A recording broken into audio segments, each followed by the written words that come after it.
அழகாக பாடக்கூடியவர். அவர் இந்த பாட்டு பாடினா எப்படி இருக்குன்னு நீங்க பண்ணுவீங்க. Is very good friend of mind, don't worry about it.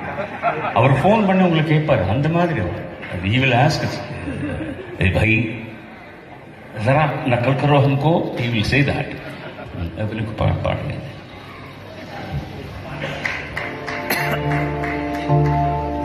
मलरे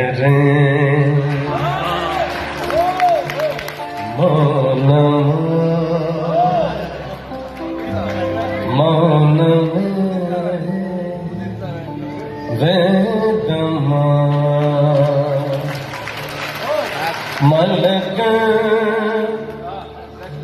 பேசுமா